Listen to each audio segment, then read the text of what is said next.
The CEO saw his ex-wife with a baby at the bus stop, not knowing it was his son, and was surprised. The January wind whipped through the streets of Manhattan, carrying with it the bitter chill of missed opportunities. Alex Rutherford stood at the intersection of 5th Avenue and 42nd Street, his Italian leather shoes planted firmly on the sidewalk as his driver struggled to restart the Bentley's dead engine. The universe, it seemed, had other plans for him that morning. "I'm sorry, Mr. Rutherford," Richards, his chauffeur of 8 years, called out. It might take a while to get her running again. Alex glanced at his Patek Philippe watch. 8:45 a.m. The board meeting started in 15 minutes. "I'll take the bus," he said, surprising even himself. The last time he'd used public transportation was, he couldn't even remember. The nearest bus stop was a block away. As Alex walked, his wool coat barely keeping the cold at bay, his mind drifted to the quarterly reports waiting on his desk. Rutherford Enterprises had just closed its most successful year yet, but success felt hollow lately. Empty penthouses and silent phone calls to voicemail had become his constant companions. The bus stop came into view, and with it, a figure that made his heart stop. Even from behind, he would recognize that honey blonde hair anywhere. Sarah. The way she slightly tilted her head, the familiar curve of her shoulders. 5 years hadn't changed any of it, but something was different. In her arms, she cradled a baby wrapped in a blue blanket. Alex's feet moved of their own accord, carrying him closer. The baby couldn't be more than 6 months old. As he approached, the infant turned his head, and Alex felt the ground shift beneath his feet. Those eyes, he saw them every morning in the mirror, the same distinctive Rutherford green that had marked his family for generations. "Sarah?" His voice came out rougher than intended. She turned, and the color drained from her face. "Alex." The name fell from her lips like a prayer and a curse combined. The baby squirmed in her arms, reaching one tiny hand toward Alex's face. It's been a while." Alex couldn't tear his eyes away from the child. "How have you been?" Sarah pulled the baby closer to her chest, a protective gesture that spoke volumes. "Fine. We're fine." Her voice trembled slightly. "What are you doing here? Shouldn't you be in your usual motorcade?" "Car trouble." He gestured vaguely behind him, still transfixed by the infant who now watched him with undisguised curiosity. "Your son, he's beautiful." A flash of panic crossed Sarah's face. "Thank you. His name is Ethan. The father must be proud." The words tasted like ash in his mouth. Sarah's response came too quickly, too rehearsed. "Yes, he is. Very much so." The bus appeared at the corner, and Sarah took a step back. "This is us. It was unexpected seeing you, Alex." "Wait." He reached for her arm but stopped himself. "Could we maybe get coffee sometime? Catch up." "I don't think that's a good idea." She bounced Ethan gently as he began to fuss. The past should stay in the past. The bus doors opened with a hydraulic hiss. Sarah hurried aboard, never looking back. Alex stood rooted to the spot, watching through the window as she settled into a seat. Ethan peered over her shoulder. Those familiar green eyes locked on Alex until the bus pulled away. Back in his office an hour later, Alex couldn't focus on the merger documents before him. The image of Ethan's eyes haunted him. He pulled up his calendar from 5 years ago, counting backward from today. The timing. It was possible. More than possible. "Cancel my afternoon appointments," he told his assistant through the intercom, "and get me everything you can find on Sarah Bennett's whereabouts for the past 5 years. The response came immediately. "Yes, Mr. Rutherford. Although, sir, there might be an easier way. Your mother mentioned running into Ms. Bennett at Mount Sinai Hospital about a year ago. She never told you." Alex's fingers tightened around his pen. His mother had known.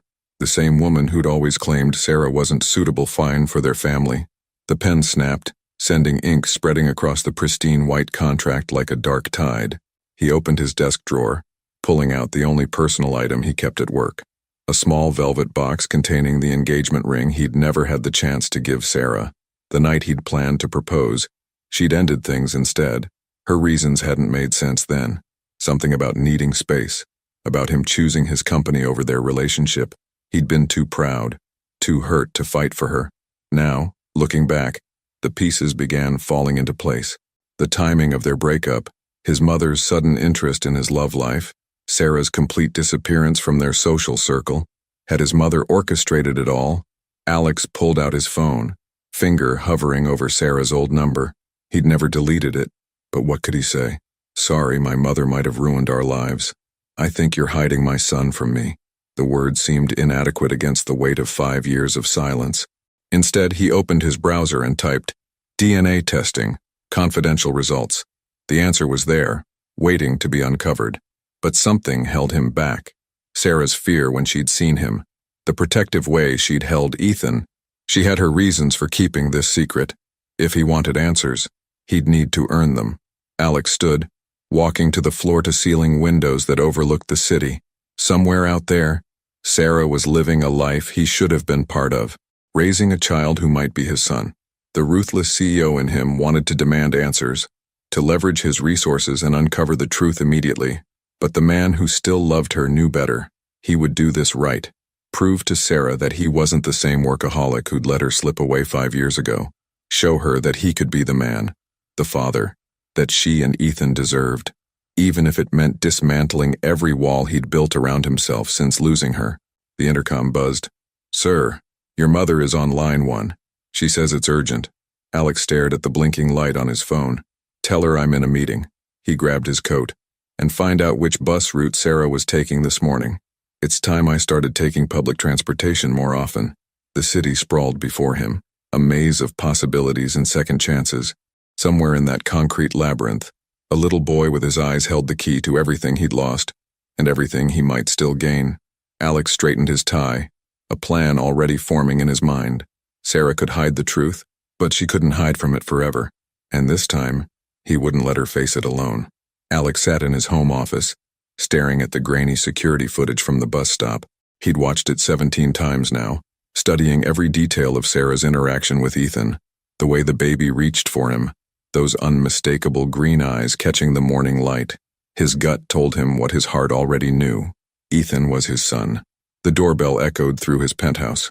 Alex closed the laptop as his mother, Victoria Rutherford, swept into the room like a perfectly coiffed hurricane. Her Hermes scarf fluttered behind her, a silk banner of wealth and privilege. Darling, you've been avoiding my calls. Victoria perched on the edge of a leather armchair, her posture rigid. The board is concerned about your distraction lately. The board? Or you? Alex kept his voice neutral, remembering Sarah's panic at the bus stop. Tell me, Mother, how long have you known about Sarah's baby? Victoria's perfectly lined lips tightened. I don't know what you're talking about. Mount Sinai Hospital about a year ago. You ran into her there. Alex leaned forward. Did you know she was pregnant when she left me? Alex, dear, that was 5 years ago. Sarah made her choice. Victoria waved her hand dismissively.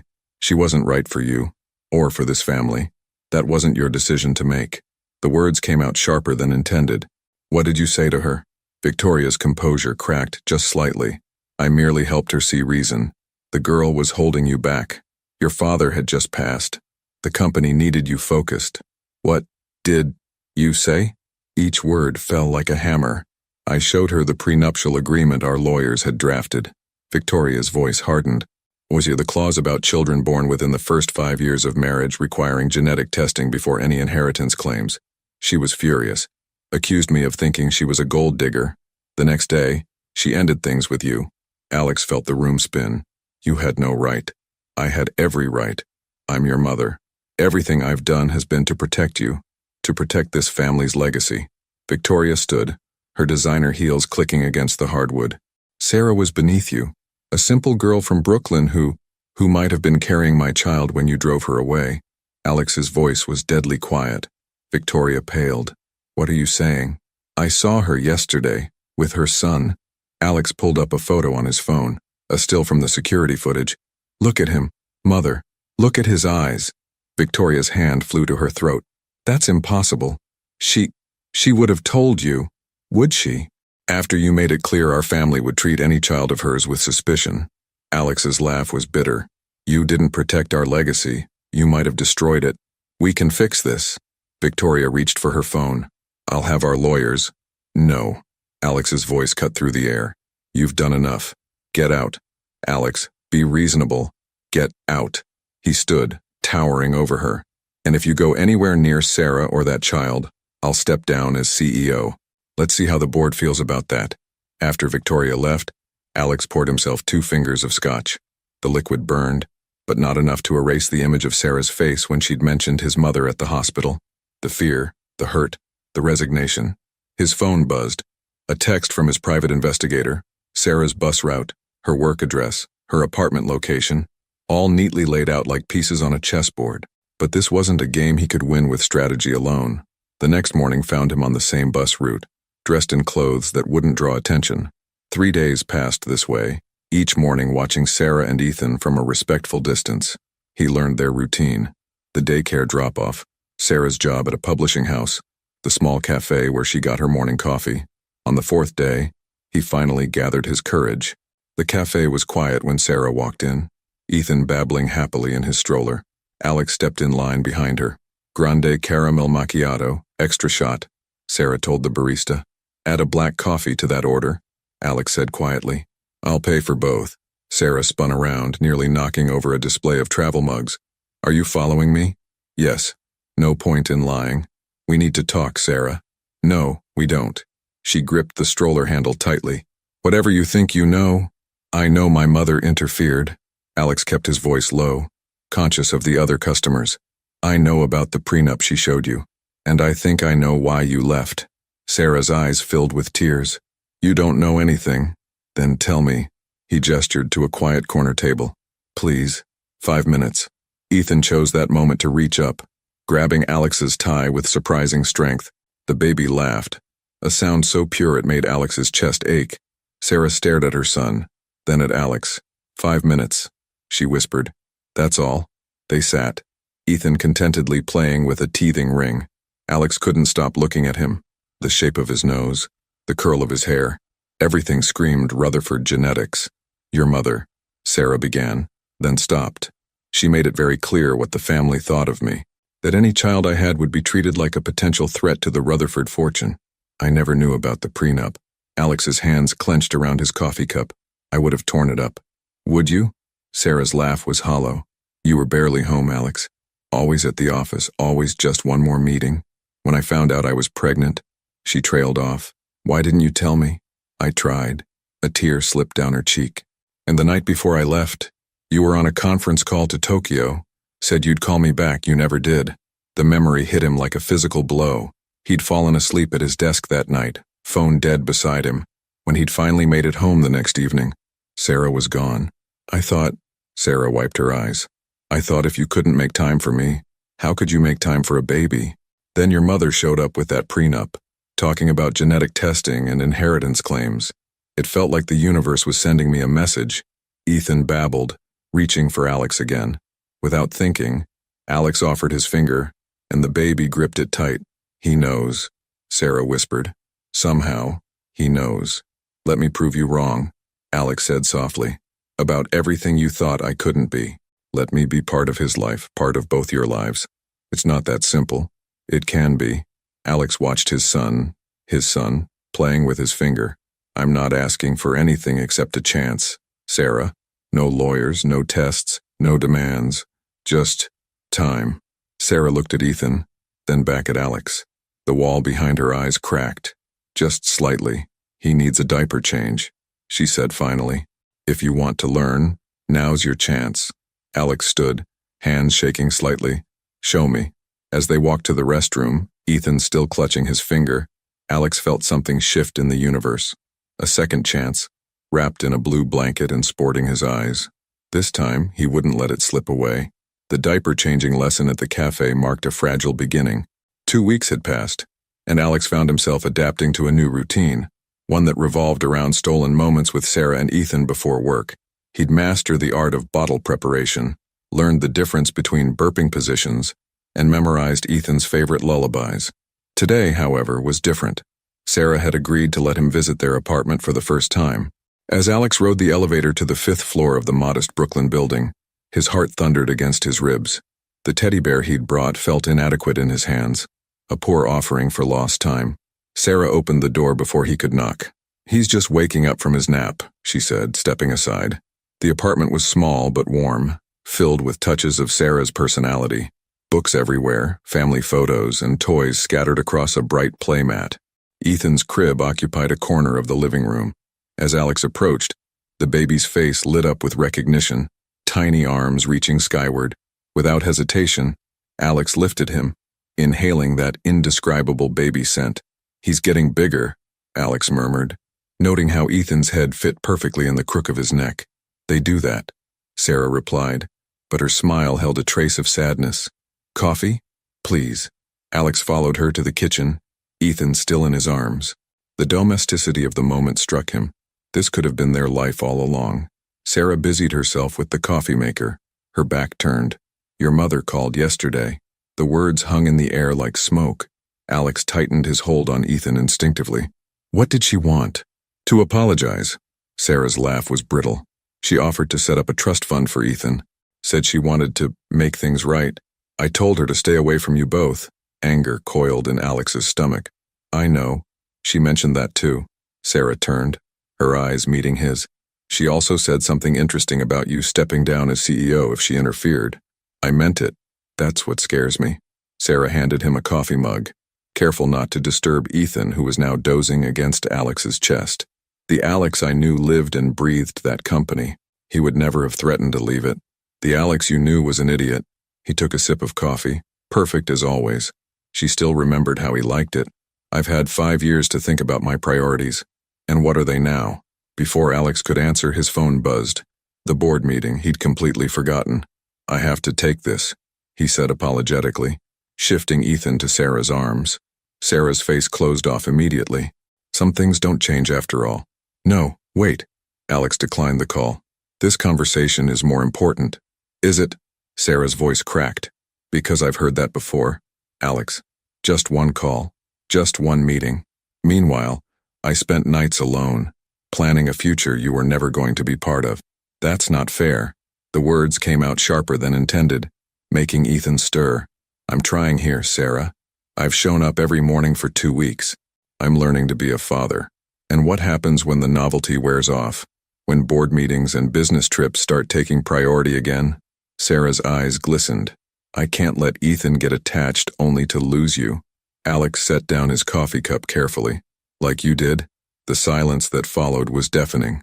Sarah turned away, her shoulders shaking slightly. Ethan, sensing the tension, began to whimper. "I'm sorry," Alex said softly. "That was out of line." "No, it wasn't." Sarah's voice was barely audible. It was honest. "And you're right. I'm terrified of history repeating itself." Alex stepped closer, gently touching her shoulder. "Sarah, look at me." She turned, tears streaming now. Ethan reached for Alex again, and without thinking, Sarah let him take the baby. "I'm not asking you to trust me completely," Alex said, bouncing Ethan gently. "I haven't earned that yet, but I'm asking you to watch me try. Every day, every moment I can steal, until you believe that nothing, not the company, not my mother, not anything, matters more than this." Sarah wiped her eyes. "And when you have to choose between a crucial meeting and Ethan's first steps, I choose Ethan." The answer came without hesitation. "Always Ethan. You say that now, but..." A sharp knock at the door cut her off. Through the frosted glass, a familiar silhouette loomed. "Mother." Alex's voice turned to ice. He handed Ethan back to Sarah. "Stay here." Opening the door, revealed Victoria Rutherford in all her imperious glory. "Alexander, you're not answering your phone. The board is waiting. I told you to stay away." Alex stepped into the hallway, pulling the door shut behind him. "Don't be childish. We need to handle this situation properly." Victoria's eyes darted to the closed door. "I've spoken to our lawyers. We can arrange a quiet DNA test. Set up appropriate support. There will be no tests." Alex's voice dropped dangerously low. "No lawyers, no interference. You can't possibly think you can handle this delicate situation without proper legal guidance." Victoria's perfectly manicured hand reached for the doorknob. "Let me talk to her. I can make her see reason." Alex caught his mother's wrist. "Like you did 5 years ago." "I did what was necessary." Victoria jerked her hand away. "Everything I've done has been for your own good." "No." The word felt like freedom. "Everything you've done has been for your own vision of what my life should be. But that ends now. Alexander, I'm calling an emergency board meeting tomorrow morning." Alex straightened to his full height. "I'm to announce my temporary leave of absence as CEO?" Victoria's face went ashen. "You wouldn't dare. Watch me." He turned back to the door. Goodbye, Mother. Inside, Sarah stood frozen. Ethan clutched to her chest. You didn't have to do that. Yes, I did. Alex crossed the room in 3 strides, wrapping both of them in his arms. Ethan snuggled between them, content in their shared warmth. I meant what I said. Sarah, I choose him. I choose us. Sarah's free hand fisted in his shirt. I'm still scared. Me too. Alex pressed his lips to her temple. But I'd rather be scared with you than safe without you. Outside, Victoria's heels clicked away down the hallway, carrying with them the echoes of a past that no longer held power. In the quiet apartment, surrounded by building blocks and board books, Alex Rutherford found himself exactly where he was meant to be. The boardroom of Rutherford Enterprises felt different that morning.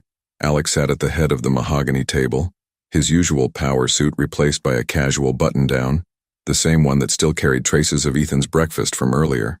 The 14 board members watched him with a mixture of concern and curiosity. His mother's seat remained conspicuously empty.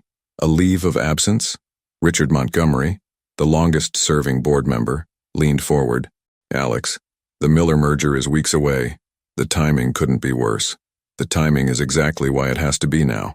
Alex passed out folders containing his temporary transition plan. I've groomed Charlotte Hayes for this moment. She's ready to step in as interim CEO. Charlotte, his CFO of 3 years, straightened in her chair. I appreciate the confidence, but your mother made it clear. My mother no longer speaks for this company. Alex's voice carried the weight of certainty. Or for me. Murmurs rippled around the table. Victoria Rutherford's influence had been absolute for decades. Her absence today spoke volumes. This is about the Bennett woman, isn't it? Douglas Pierce, another board veteran, fixed Alex with a knowing stare. And her child. Alex felt his jaw tighten. My personal life is not up for discussion. It is when it affects the company. Pierce tapped the folder. We've all heard the rumors. If there's a potential heir involved, there will be no discussion of heirs or inheritance. Alex stood, his palms flat against the table. I'm taking this leave to focus on my family. Charlotte will handle day-to-day operations. I'll be available for major decisions, but otherwise, I'm stepping back. The vote is merely a formality that requires your mother's presence, Montgomery pointed out, not according to the bylaws. Alex nodded to Charlotte, who distributed another set of documents. As majority shareholder, I can call for this vote without her. The choice is simple. Accept my temporary leave with a smooth transition, or I resign completely. The threat hung in the air like smoke. Everyone knew Alex had built Rutherford Enterprises into what it was today. His departure would send the stock plummeting. The vote passed unanimously. Hours later, Alex stood in Sarah's small kitchen, recounting the meeting while she prepared dinner. Ethan played in his high chair, more interested in wearing his mashed peas than eating them. A leave of absence. Sarah paused in her stirring. Alex, you didn't have to. Yes, I did. He grabbed a washcloth, gently wiping Ethan's face. Besides, I'm not completely stepping away, just prioritizing. Sarah's phone buzzed. A text message that made her frown. Your mother's been busy. What do you mean? She handed him the phone. On the screen was a link to a business news article. Rutherford Enterprises in crisis. CEO takes sudden leave amid family drama. Below it, photos of Sarah and Ethan leaving their apartment, clearly taken with a long lens. Alex's hands shook with rage. I'll have our PR team. That's not all. Sarah pulled up another message. The daycare called. Someone claiming to be Ethan's grandmother tried to pick him up today. The washcloth dropped from Alex's hand. She wouldn't dare. They didn't let her in. Sarah's voice trembled. Oh, but Alex, she knows where he goes, where we live, everything. Pack a bag. The words came out clipped, decisive. Both of you are staying at my place tonight. Running won't solve this. It's not running. It's protecting our son while I deal with this.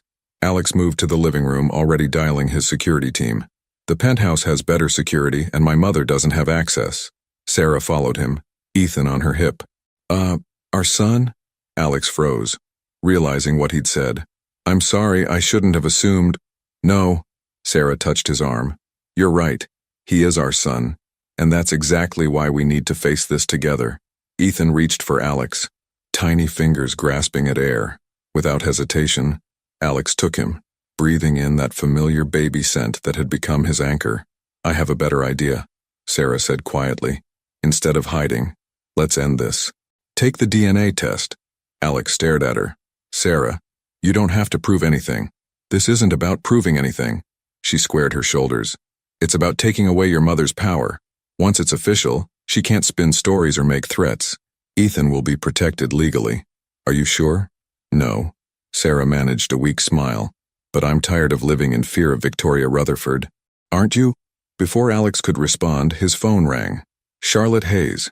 Turn on the news. His interim CEO said without preamble. Your mother just called a press conference. Alex grabbed the remote, flipping to the business channel. There stood Victoria Rutherford, perfectly composed behind a podium bearing the Rutherford Enterprises logo. Concerns about the company's future leadership, she was saying. While my son takes time to address certain personal matters, I will be resuming my former position as CEO. The TV went black. Sarah had hit the power button, her face pale but determined. She can't do this, Alex said, more to himself than Sarah. The board voted. She's counting on the scandal. Sarah's voice was steel. Photos of your secret family. Rumors about an illegitimate heir. She thinks the board will panic. Ethan squirmed in Alex's arms, reaching for his mother. The three of them stood there, a tableau of everything Victoria Rutherford thought she could destroy. Call your lawyer, Sarah said. Set up the DNA test. Tonight. Sarah, we do this now, on our terms. She took Ethan, kissing his forehead. No more hiding. No more games. Victoria Rutherford wants a war. Let's give her one she can't win. Alex pulled out his phone again, this time dialing his personal attorney. As it rang, he watched Sarah soothing their son, and felt a clarity he hadn't known in years. His mother had underestimated them both. She thought Sarah was still the scared young woman from 5 years ago.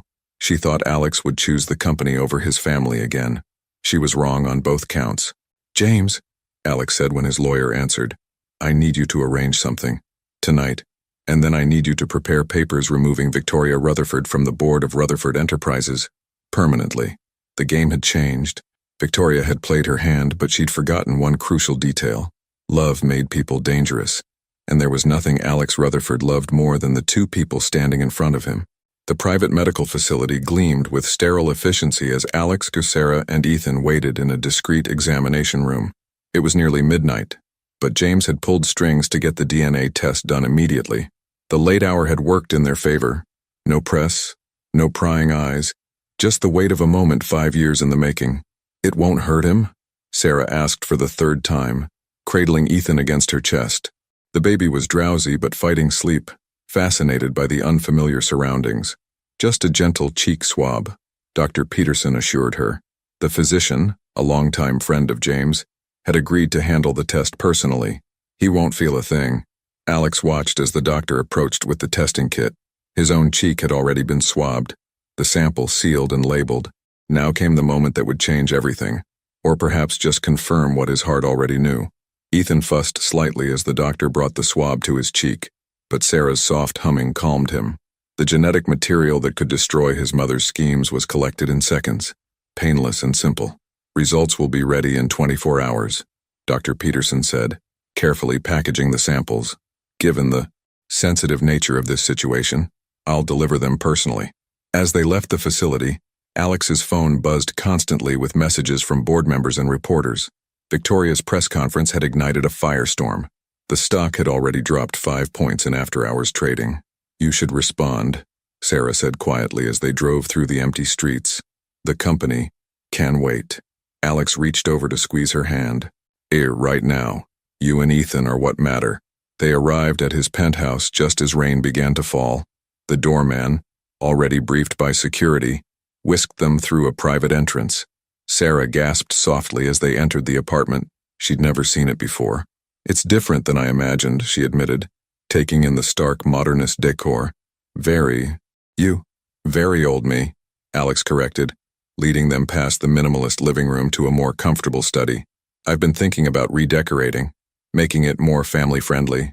The hope in his voice was unmistakable. Sarah settled on a leather couch, Ethan finally succumbing to sleep in her arms. Let me show you the guest room, Alex offered. You both must be exhausted. Alex, Sarah's voice stopped him. What happens tomorrow? When the results come back? He knelt before her. one hand gently stroking Ethan's back. You know what they'll say. But what happens then? Your mother won't just disappear. The press won't stop digging. Her voice cracked. Our quiet life is already changed, he finished softly. But we can face it together, if you want that. Sarah looked down at their sleeping son, then back at Alex. I never stopped wanting that. I just stopped believing it was possible. The confession hung between them, heavy with 5 years of loss and longing. Alex reached up, brushing away a tear she hadn't realized had fallen. I was thinking, he said carefully, about that night.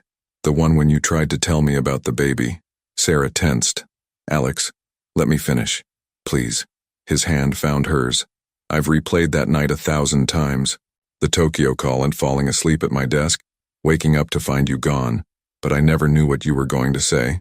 What would you have told me if I'd just picked up the phone? Sarah was quiet for a long moment, her fingers absently stroking Ethan's hair. I had it all planned out. I'd made your favorite dinner, bought a tiny pair of baby shoes. She smiled sadly. I was going to tell you that despite everything, your mother's disapproval, our fights about your work hours, I still believed in us, that the baby was a sign we could make it work. And instead, I proved you wrong. Did you? Sarah met his gaze. Because the man sitting here now, the one who's willing to risk everything for his son, that's the man I always knew you could be. Before Alex could respond, his phone lit up with an incoming call. Charlotte Hayes. The board wants an emergency meeting tomorrow morning. His interim CEO sounded strained. Your mother's lawyers are involved. They're challenging the leave of absence. Alex glanced at Sarah, saw the fear creeping back into her eyes. Tell them I'll be there. With proof that will end this once and for all. After hanging up, he turned back to Sarah. Come with me tomorrow. Both of you. To the board meeting? Alex. That's crazy. It's perfect. He sat beside her on the couch, careful not to disturb Ethan. My mother wants to paint you as some sort of threat to the company. Let them see the truth. A mother protecting her child. A family trying to heal. Sarah studied his face, searching for doubt and finding none. Your mother will be there. Good. Alex's jaw set firmly. Let her see exactly what she almost destroyed, and what she'll never touch again. Ethan stirred slightly, one tiny hand clutching Sarah's shirt. In sleep, his resemblance to Alex was even more striking. The same slight furrow between his brows, the same way his lashes fanned against his cheeks. Okay, Sarah whispered. Tomorrow we face her together. Alex leaned in, pressing a gentle kiss to Ethan's head. Then, after a moment's hesitation, to Sarah's temple. She didn't pull away. Get some rest, he said softly. Tomorrow we change everything. As he showed them to the guest room, Alex's phone buzzed again. A message from Dr. Peterson. The results would be ready by 8 a.m., just in time for the board meeting. In 12 hours, his mother's carefully constructed world of control and manipulation would shatter, and from the pieces, Alex silently vowed, they would build something stronger, something real, something that even Victoria Rutherford couldn't break. 8 a.m. arrived with the weight of destiny. Alex stood in his office at Rutherford Enterprises, reviewing the DNA test results Dr. Peterson had delivered moments ago. The numbers and scientific terminology all pointed to one irrefutable conclusion: 99.99% probability of paternity. Sarah sat on the leather couch nearby, helping Ethan with his morning bottle. They'd dressed him in a tiny blue sweater vest and khakis, an outfit that made him look impossibly like a miniature version of Alex. The board's assembling now, Charlotte Hayes announced, stepping into the office. She paused at the sight of Sarah and Ethan. Are you sure about this? Absolutely. Alex tucked the test results into a folder. Is she here? Victoria arrived 10 minutes ago. She has 3 lawyers with her. Sarah's hand tightened around the bottle. Maybe we should wait in here. No. Alex's voice was gentle but firm. We do this together, remember? The walk to the boardroom felt like a march to battle. Security personnel lined the hallway, a necessary precaution given the media circus outside the building. Through the glass walls, Alex could see the board members settling into their seats, his mother holding court at the far end of the table. Victoria's perfectly composed expression cracked when Alex entered with Sarah and Ethan. This is a closed board meeting, she snapped. Not a family reunion. Funny you should mention family. Alex guided Sarah to a seat near Charlotte, then took his position at the head of the table. That's exactly why we're here. If you think parading your situation will sway this board, Victoria began. The situation, Alex cut in, is quite simple. 5 years ago, you interfered in my personal life in a way that had devastating consequences. You drove away the woman I loved while she was carrying my child. You kept their existence from me even after discovering them. And now you're trying to use that same child as leverage to seize control of this company. Murmurs rippled around the table. Victoria's lawyers shuffled papers nervously.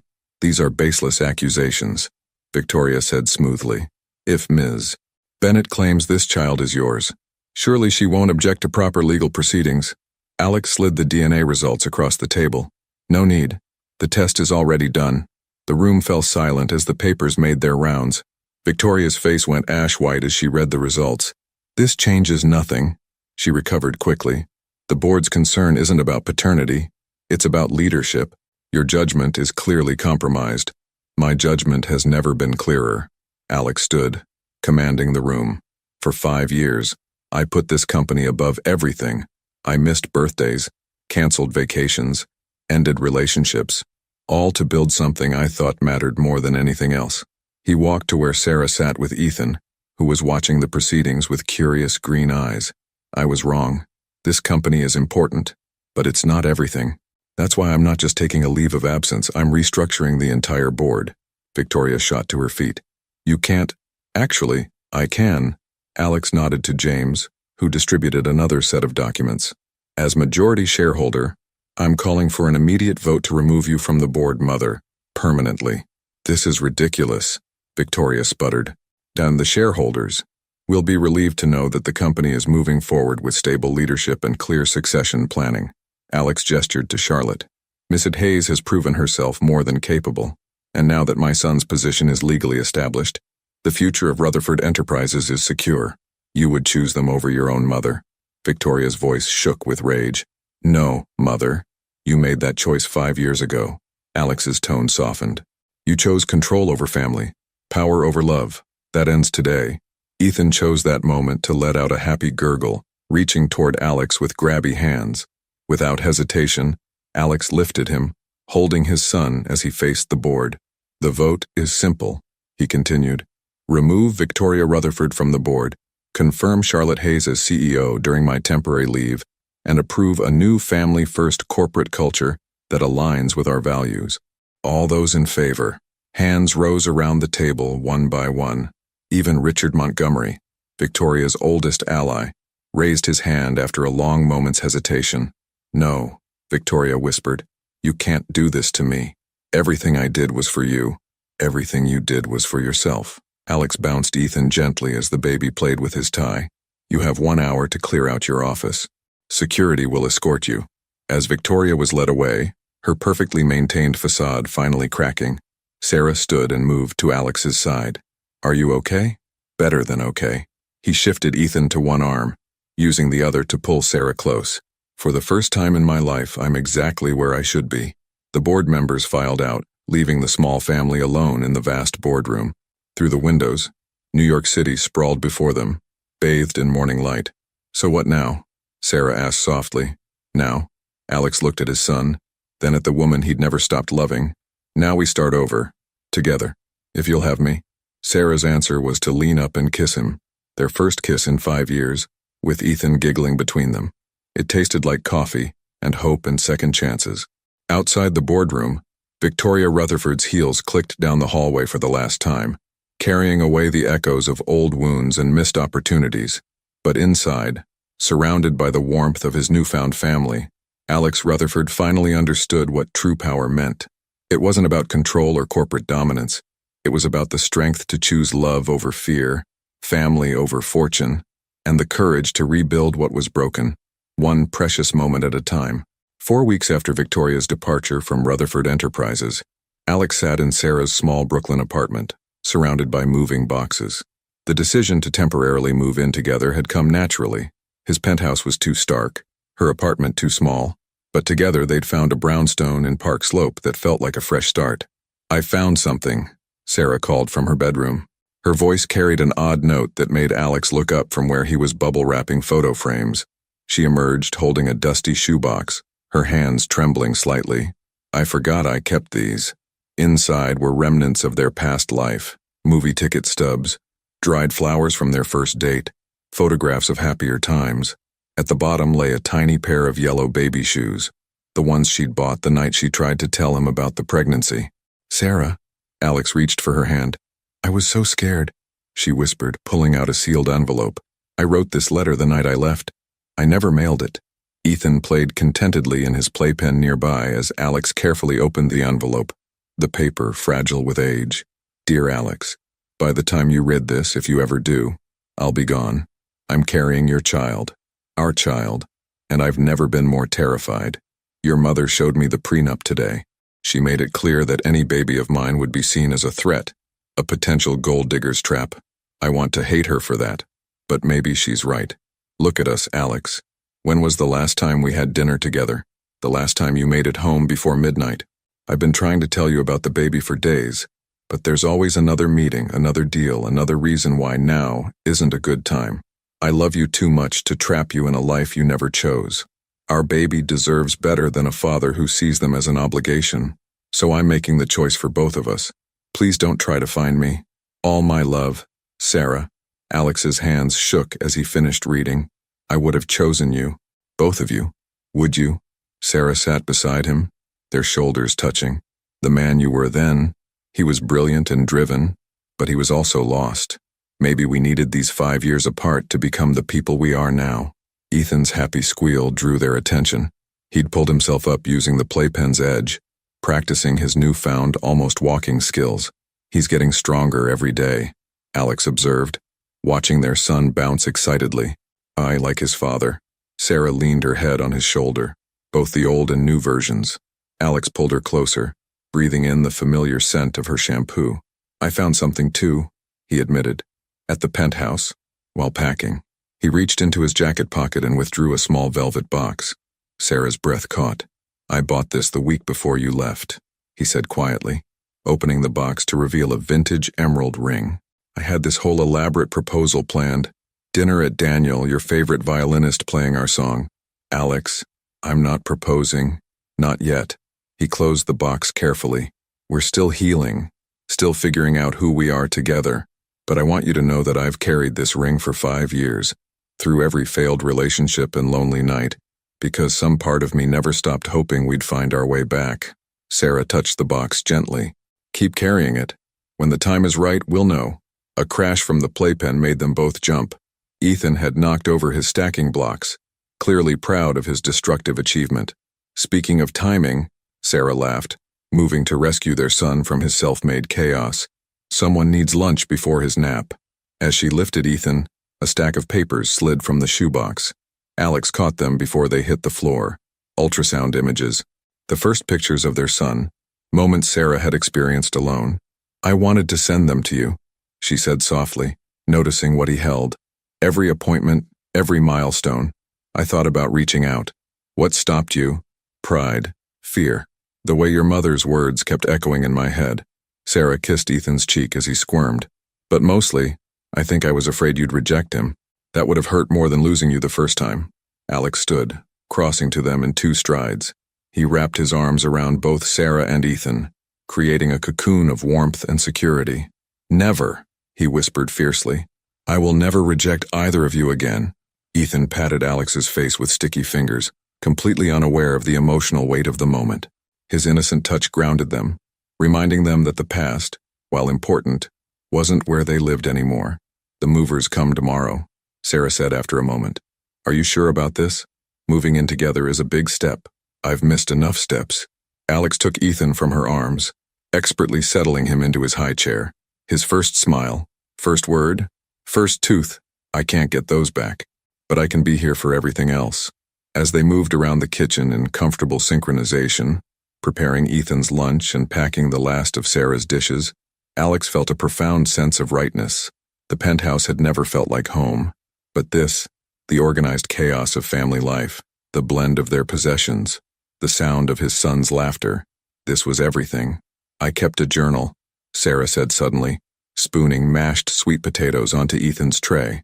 "During the pregnancy in his first year. It's in that box too, if you want to read it." Alex paused in his wrapping of coffee mugs. Are you sure? You deserve to know those moments, even if you couldn't be there for them. She smiled softly. And maybe we can start a new journal. Together this time. The suggestion held more weight than its simple words implied. It was an invitation to not just share their future, but to heal their past. I'd like that, Alex said, watching as Ethan created abstract art with his lunch. All of it. The memories, the mess, the moments, everything. Tomorrow they would move into their new home, blending their separate lives into something whole. But today, surrounded by boxes and memories, they were already building something stronger than what they'd lost. A family forged by choice rather than obligation, held together by love that had survived 5 years of silence.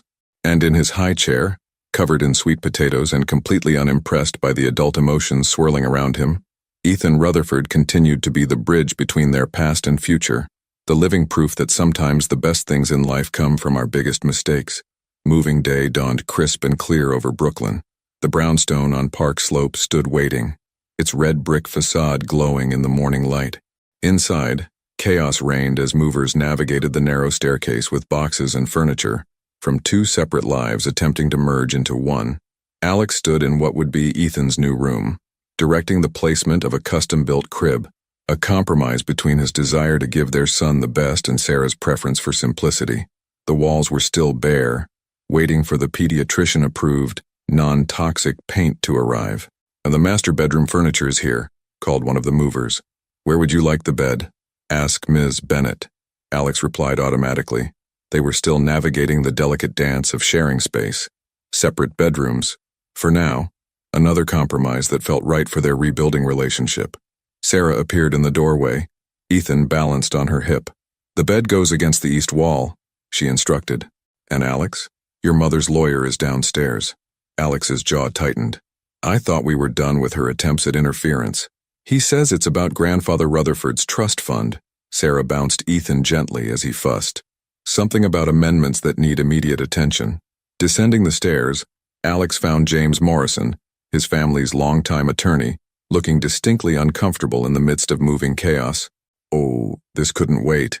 Alex asked, leading him to the only clear corner of the living room. "I'm afraid not." James pulled out a thick folder. "Your grandfather's trust has specific provisions about family residences. By moving in here with Ms. Bennett and young Ethan, you've triggered certain clauses." "What kind of clauses?" "The trust stipulates that any Rutherford heir living in a family unit must be provided with appropriate housing through the trust. It's non-negotiable." James adjusted his glasses. "The brownstone? It's lovely, but it doesn't meet the trust's requirements." Alex ran a hand through his hair in frustration. The whole point was to start fresh, away from Rutherford money and influence. "I understand, but there's more." James lowered his voice. "Your mother is challenging the trust's distribution based on your living arrangements. She's arguing that without marriage, Ms. Bennett and Ethan aren't technically family members under trust laws." "That's ridiculous. The DNA test proves paternity, yes, but trust law is complicated. Unless you and Miss Bennett marry, she could create legal hurdles that would affect Ethan's inheritance." Upstairs, they could hear Ethan's delighted squeals as Sarah unpacked his toys. The sound made Alex's heart clench. "What are our options?" "You could fight it in court," James said carefully. "Or you could simply comply with the trust's housing requirements. There's a Rutherford property in Brooklyn Heights, much larger, already held in trust. Moving there would satisfy both the housing clause and strengthen your position against Victoria's challenges." "No." Alex's response was immediate. "This home, this neighborhood, it was Sarah's choice. I won't let my mother's manipulations change that.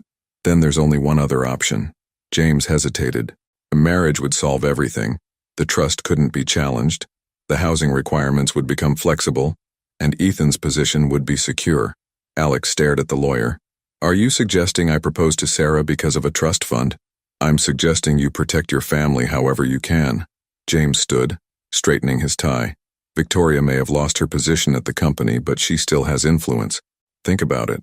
After James left, Alex climbed the stairs slowly, his mind churning. He found Sarah in Ethan's room, singing softly as she arranged stuffed animals in a corner. "Everything okay?" she asked, noting his expression. "Just more family complications." He picked up Ethan, who immediately grabbed his tie. How do you feel about this place? Really? Sarah looked around the sun-filled room. I love it. It's perfect for us. Why? What if we had other options? Bigger places, better neighborhoods. Alex. Sarah's voice held a warning note. We agreed. No more Rutherford influence. This is our fresh start. He watched her continue unpacking, her movements precise and determined. The ring in his pocket, transferred from suit to suit since that board meeting, felt heavier than ever. Sarah, there's something we need to discuss. A loud crash from downstairs interrupted him. They rushed to find a mover apologizing profusely over a broken box marked fragile. Sarah knelt by the box, carefully lifting out shattered pieces of what had been her grandmother's china. Oh no, she whispered. We'll replace it, Alex said automatically. That's not the point. Sarah's voice cracked. These pieces, they were all I had left of her. Some things can't be replaced with money, Alex. I thought you understood that now. The words hit him like a physical blow. Here he was, about to suggest marriage for practical reasons, when they were still learning to trust each other again. You're right, he said softly. I'm sorry. The rest of the day passed in a blur of boxes and decisions. By nightfall, the movers were gone, leaving them alone in their half-unpacked home. Ethan had fallen asleep in his new room, the baby monitor carrying his gentle breathing. Sarah found Alex on the back terrace, staring at the Brooklyn skyline. Penny, for your thoughts? I was thinking about choices, he said, pulling her close, about how sometimes the right thing and the easy thing aren't the same. Is this about what James said? About the trust? Alex turned to face her. You heard? Bits and pieces. Sarah traced patterns on his chest. You know I don't care about any of that, right? The money, the properties, the Rutherford name, none of it matters compared to what we're building here. Even if it means fighting my mother's legal challenges, protecting Ethan's inheritance, even then, Sarah smiled softly. We'll face it together, just like everything else. Inside, Ethan made a small sound in his sleep, a reminder of what truly mattered. Alex kissed Sarah's forehead, breathing in the scent of home and possibility. The ring could wait. Their love had survived 5 years of separation. It could survive his mother's machinations. What they were building here, in this brownstone with its creaky stairs and morning sun, was worth more than all the trust funds in the world. Together, he repeated, holding her close as night settled over Brooklyn. Tomorrow would bring new challenges, but for now, they had this moment, this home, this family, and that was everything. The crisp autumn morning found Sarah alone in the brownstone's kitchen, reading Victoria Rutherford's latest attempt at reconciliation. The letter had arrived by courier, its heavy cream envelope bearing the Rutherford family crest. Dearest Sarah, it began, the formal calligraphy at odds with its contents. As Ethan's grandmother, I have a right to be part of his life. Surely you can understand a mother's desire to protect her family. Sarah set the letter aside as Ethan's cries echoed through the baby monitor. In his room, she found him standing in his crib, tears streaking his cheeks. Bad dream, little one. She lifted him, breathing in his sweet morning scent. At 14 months, he was becoming more expressive every day, his personality shining through in ways that reminded her constantly of Alex. Alex had left early for a brief return to the office, his first since stepping back 3 months ago. The company needed his input on the Miller merger, though he'd promised to be home by noon. As Sarah changed Ethan's diaper, her phone buzzed with a text from Charlotte Hayes. Turn on the news. No tatu. With Ethan on her hip, Sarah rushed downstairs to the living room. The TV flickered to life, revealing Victoria Rutherford standing outside Rutherford Enterprises. Concerns about the company's direction, Victoria was saying to a crowd of reporters. My son's personal choices have impacted shareholder confidence. The board needs to consider. Sarah's phone rang. Alex, I'm on my way home, he said before she could speak. Don't listen to her. James is handling it. What's she trying to do? Create doubt. Make the shareholders nervous about my commitment to the company. His voice hardened. She's calling for another board vote. Can she do that? No, but she can damage the stock price trying. Road noise filled the background. How's Ethan? As if on cue, their son reached for the TV, babbling "Dada" at Alex's photo, now displayed beside Victoria's. Missing you, Sarah said softly. We both are. I'll be home soon. I love you. The words, I am still new in their reconciliation, made Sarah's heart skip. We love you too, After hanging up, Sarah carried Ethan to the kitchen, settling him in his high chair. As she prepared his breakfast, another text arrived, this one from an unknown number. Ems. Bennett, Victoria Rutherford would like to meet. Just you and her. Regarding Ethan's future. Name your time and place. Sarah stared at the message, her hands trembling slightly. The last private conversation she'd had with Victoria had ended with her fleeing New York, pregnant and heartbroken. What do you think, little man? She asked Ethan, who was methodically dropping Cheerios onto the floor. Should Mommy face the dragon lady? Ethan's response was a happy giggle and a thrown sippy cup. Before Sarah could decide, the doorbell rang. Through the front window, she saw a familiar figure. Not Victoria, but someone almost as unexpected, Mrs. Hayes. Sarah opened the door to find Charlotte, Alex's interim CEO, looking uncharacteristically nervous. I'm sorry to come unannounced, Charlotte said, stepping inside. But there's something you need to know. Something Alex doesn't know yet. Sarah led her to the kitchen, where Ethan immediately began performing for their visitor. Victoria's been meeting with private investigators, Charlotte continued, accepting a coffee. She's building a case against you. What kind of case? She's trying to prove you deliberately hid Ethan to extort money from the family. Charlotte's expression was grim. She's interviewed your old neighbors, your former co-workers, anyone who knew you during the pregnancy. Sarah sank into a chair. That's ridiculous. I never asked for anything. I know. But Victoria's desperate. Without the company, without control over Alex, she's losing her identity. Charlotte leaned forward. She thinks if she can prove you manipulated the situation, she can convince the board that Alex's judgment is compromised. Why are you telling me this? Because I owe Alex.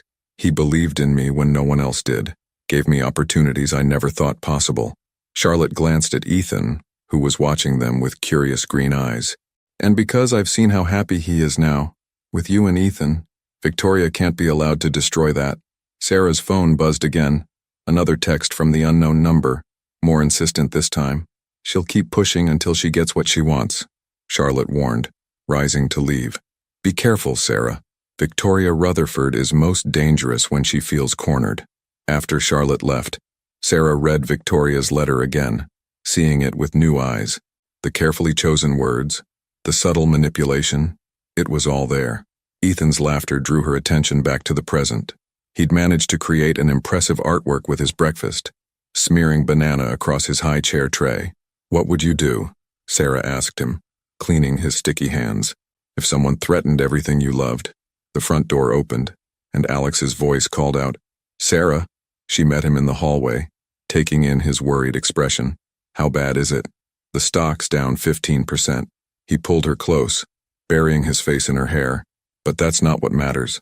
Are you okay? Both of you.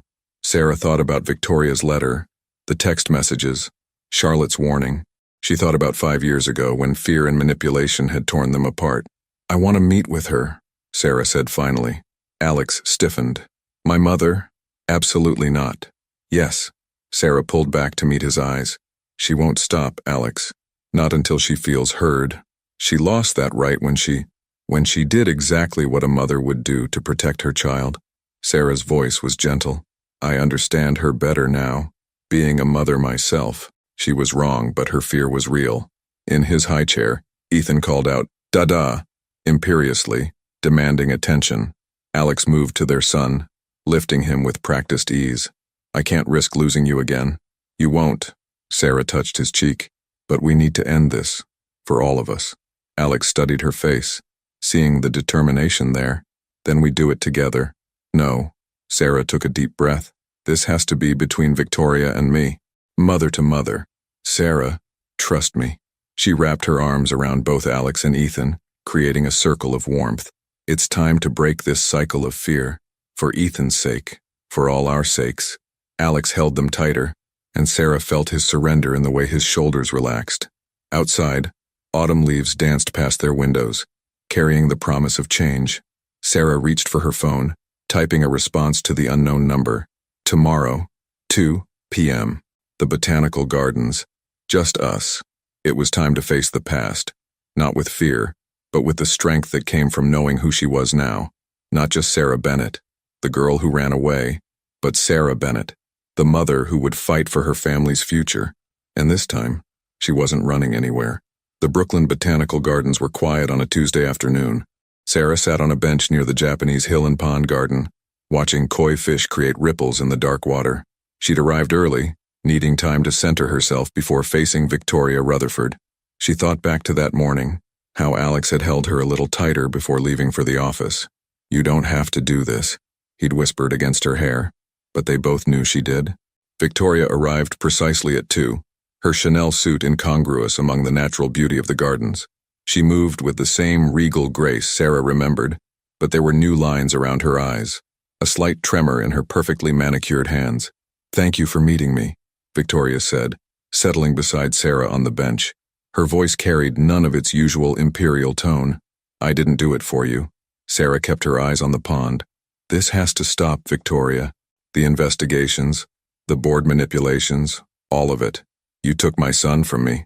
Sarah turned then, really looking at her former mother-in-law. "No, you drove him away yourself. I was protecting him." Victoria's composure cracked slightly. "You don't understand what it's like, watching your child throw away everything for love." Sarah's laugh was bitter. "Actually, I do understand. That's exactly what I did 5 years ago. I walked away from the man I loved to protect our child from becoming a pawn in your games." Victoria flinched. "I never meant—" "Yes, you did." Sarah's voice was steel wrapped in silk. "You meant every word when you showed me that prenup. Every implication that I was a gold digger, that my child would be a threat to your precious family legacy. I was wrong." The words fell between them like stones in still water. Sarah stared at her, shocked into silence. "When Alexander was born," Victoria continued, her voice distant, "my mother-in-law treated me the same way. I swore I'd never become her, and yet here we are." A cool breeze rustled the Japanese maples, their leaves painting shadows across Victoria's face. "I saw the way Alex looked at you back then, the same way his father used to look at me, before the company consumed him. I thought I was saving Alex from that pain, by causing more pain, by keeping him focused on what mattered." Victoria's hands twisted in her lap. "But I was wrong about what matters. I see that now, watching him with Ethan. He's different, happier." Sarah felt tears prick her eyes. "He is. We all are. I missed everything," Victoria whispered. "My grandson's birth, his first steps, his first words. I did that to myself, didn't I?" "Yes." Sarah's response was gentle but firm. "But it's not too late to change things." Victoria pulled out an envelope, different from the formal one she'd sent before. "I wrote this last night. It's my resignation from the Rutherford Enterprises board. Permanent and irrevocable this time." Sarah took the envelope carefully. "Why?" "Because you were right. This has to stop." Victoria's eyes glistened. "I spent so long protecting the Rutherford legacy that I forgot what that legacy should be. Not money or power, but family, love." They sat in silence for a moment, watching the koi swim lazy circles in the pond. "Ethan has your smile," Victoria said suddenly. "Not the Rutherford smile. Yours. I noticed it in those surveillance photos." She trailed off, looking ashamed. "Would you like to see him?" Sarah asked. "Properly this time. No schemes, no lawyers, just as his grandmother?" Victoria's hand flew to her throat. "You would allow that? After everything? On one condition." Sarah met her gaze steadily. "You have to understand that Alex and I are finding our way back to each other in our own time. Our own way. No more interference, no more pressure. And the trust fund requirements. The housing clauses. Let them go." Sarah's voice was firm. "We're building something real, Victoria. Not because of money or obligation, but because we choose each other every day. That's the legacy I want for Ethan." Victoria was quiet for a long moment. Finally, she reached into her bag and pulled out a thick legal document. Without hesitation, she tore it in half. "The trust fund amendments," she explained at Sarah's startled look. "You're right. Let Alex and Ethan build their own legacy." Sarah felt something shift in the air between them, like the first thaw after a long winter. "Would you like to come for dinner? Next week, maybe?" "I'd like that." Victoria stood, smoothing her skirt. "And Sarah, thank you, for being stronger than I was, for giving him the love he deserves." As Victoria walked away, her heels clicking softly on the garden path, Sarah pulled out her phone to text Alex. "It's done. Come home early. We have a dinner to plan." The koi continued their endless dance in the pond. unconcerned with the human drama that had just unfolded. Sarah watched them, feeling lighter than she had in years. Sometimes peace came not from winning the war, but from finding the courage to lay down arms. A text buzzed back from Alex. "Is everything okay?" Sarah smiled, thinking of the torn trust documents, the resignation letter, the tentative peace offering of a dinner invitation. "Better than okay," she replied. "We're all going to be better than okay." The autumn sun dipped lower, casting long shadows across the gardens. Sarah stood, ready to head home to her family, not the one defined by trust funds and legal documents, but the one built on second chances and growing love. Victoria Rutherford had finally learned what Sarah had known all along. True legacy wasn't something you could protect with lawyers and prenups. It was something you built day by day, choice by choice, love by love, and theirs was just beginning. Thanksgiving approached with a mix of anticipation and nervousness in the Park Slope brownstone. The first major holiday since their reconciliation loomed large, made more significant by Victoria's scheduled appearance at their dinner table. Alex stood in the kitchen, attempting to follow Sarah's grandmother's stuffing recipe while Ethan helped from his high chair. The toddler's contribution mainly involved throwing pieces of bread on the floor and giggling. "Like father, like son," Sarah teased, entering the kitchen with a basket of fresh laundry. "Neither of you can cook to save your lives. I'll have you know this stuffing is—" Alex tasted a bit and grimaced. "Completely inedible." Sarah laughed, setting down the laundry to rescue the dish. As she worked her culinary magic, Alex watched her move around the kitchen, struck by how natural this all felt now. 3 months in their new home had created rhythms and routines that made his previous life seem like a distant dream. "The ring's getting impatient," he said quietly, coming up behind her to wrap his arms around her waist. Sarah stiffened slightly. "Alex, I know. No pressure." He kissed her temple. "But it wanted you to know it's ready whenever you are." "Da-da, up," Ethan demanded, breaking the moment. Alex complied, lifting their son and pretending to airplane him around the kitchen while Sarah returned to salvaging the stuffing. The doorbell rang, earlier than expected. Alex answered to find not Victoria, but James Morrison, looking grave. "We need to talk," the lawyer said, clutching his briefcase. "All of you." In the living room, James laid out documents on the coffee table while Sarah settled Ethan with his toys nearby. Victoria's resignation created some complications, James began. "The trust fund has specific requirements about family succession. Without her on the board, certain provisions are being automatically triggered." "What kinds of provisions?" Alex asked, though his tone suggested he already knew. "The Rutherford family trust requires legitimate heirs for inheritance. With Victoria's resignation, the trustees are demanding immediate clarification of Ethan's status." Sarah's hand found Alex's. "But the DNA test proves paternity, yes. But the trust was established in a different era. It requires—" James paused, delicately. "Traditional family structures. Marriage," Alex said flatly. "Within 6 months, yes. Otherwise, Ethan's claim to his inheritance could be challenged by distant relatives." Sarah stood abruptly. "No, we're not doing this." "Sarah," Alex started. "We're not getting married because of some archaic trust requirement." Her voice shook. "We've worked too hard to rebuild what we have. I won't let it be about money again." James cleared his throat. "There's more. Victoria's resignation included some unexpected revelations about what happened 5 years ago." He pulled out a sworn statement. Sarah sank back onto the couch as she read Victoria's confession. The manipulated emails, the intercepted phone messages, the calculated interference that had kept them apart. "She didn't just show me the prenup," Sarah whispered. "She made sure we couldn't reach each other. All those times I tried to call. She had your numbers blocked," James confirmed. "Emails diverted. She was thorough." Alex's jaw clenched. "Why tell us this now?" "Because she's trying to make amends." James stood, gathering his papers. "But also because you both deserve to know the truth before making any decisions about your future." After he left, silence filled the living room. Ethan played contentedly with his blocks, oblivious to the tension around him. "I did try to tell you," Sarah said finally. "That night, and so many times after. I thought you were ignoring me, and I thought you just disappeared." Alex ran a hand through his hair. "God, Sarah, all that wasted time." "No." She touched his face, turning him to look at her. Not wasted. Look at who we are now, Alex. Look at what we've built. Would we have been ready for this back then? He covered her hand with his. I've been ready to marry you for 5 years. Have you? Her smile was gentle. The Alex I knew then loved me, but he didn't know how to choose me. The man you are now. She glanced at Ethan, who was carefully stacking blocks. You choose us every day. Then marry me. The words tumbled out before he could stop them. Not for the trust, not for my mother's approval, but because we've earned this. Because we fought our way back to each other. Alex. He slid off the couch, kneeling before her.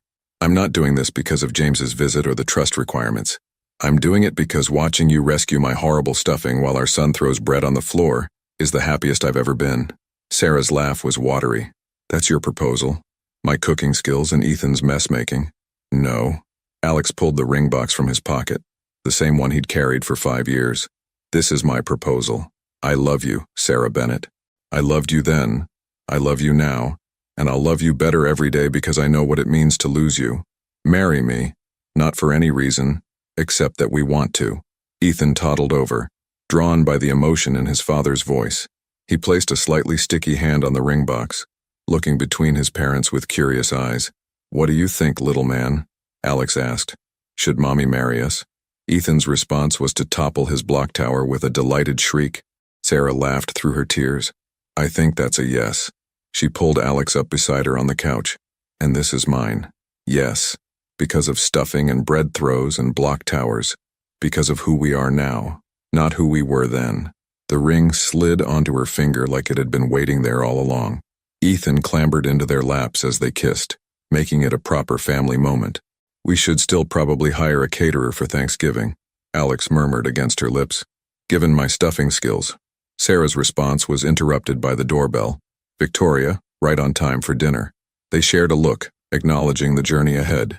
But this time they faced it together, stronger for having been broken, better for having found their way back.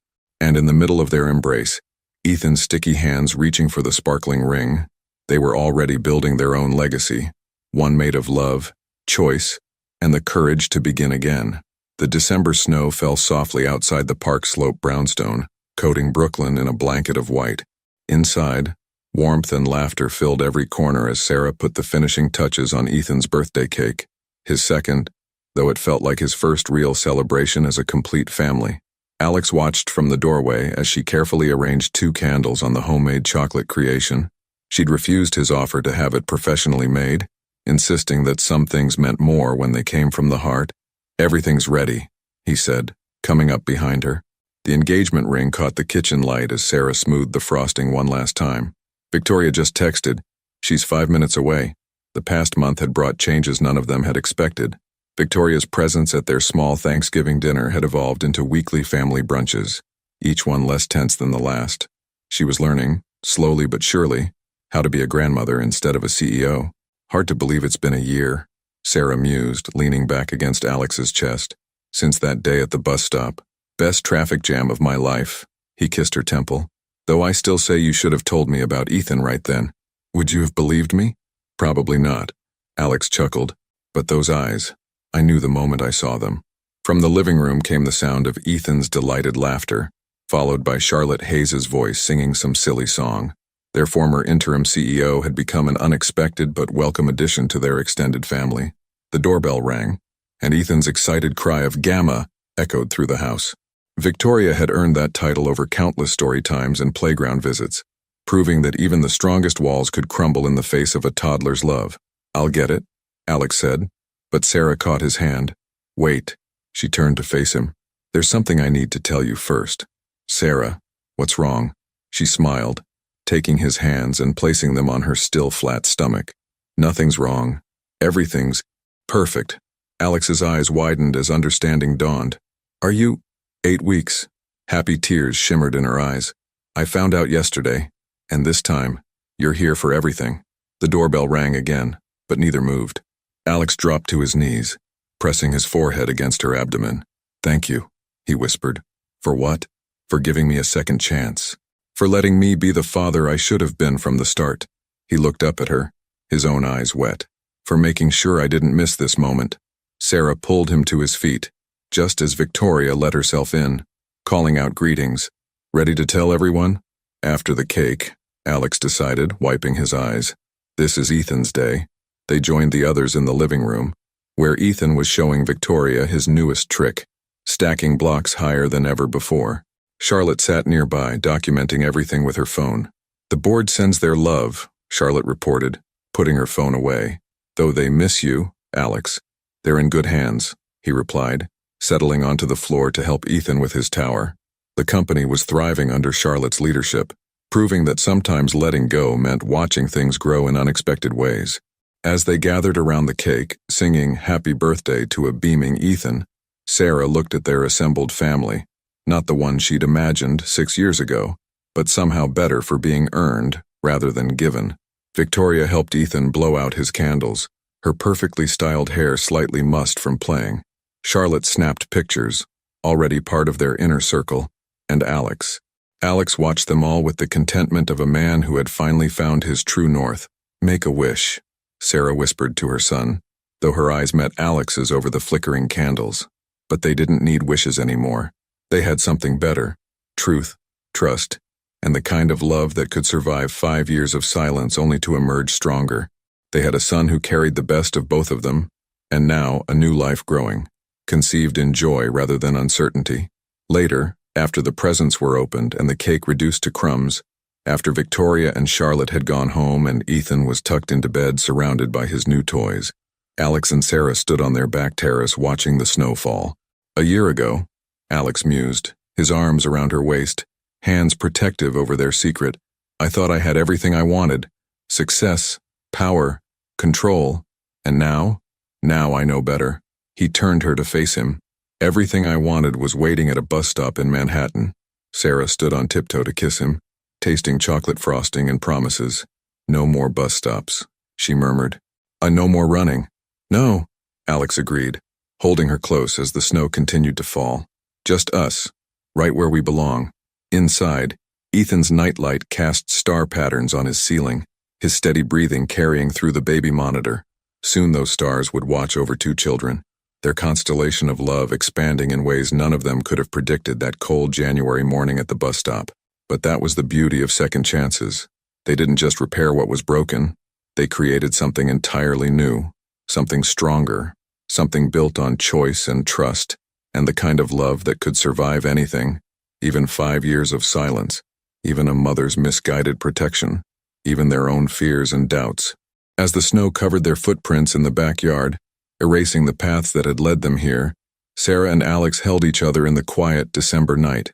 Their story had come full circle, but it wasn't ending. It was just beginning. Again. Better. Forever. The end. What would you have done in Sarah's position? Finding yourself pregnant, facing pressure from a powerful family, and dealing with communication barriers with the person you love. Would you have chosen to leave like she did? Or would you have fought harder to break through those walls? Sometimes the hardest choices come from a place of love, but they can lead to years of unintended consequences. Your participation in the channel is very important. Please leave your opinion in the comments. Thank you so much for watching until the end. If you enjoyed this story, don't forget to subscribe to the channel, leave a like, and comment your thoughts. Your participation is very important to us. See you next time.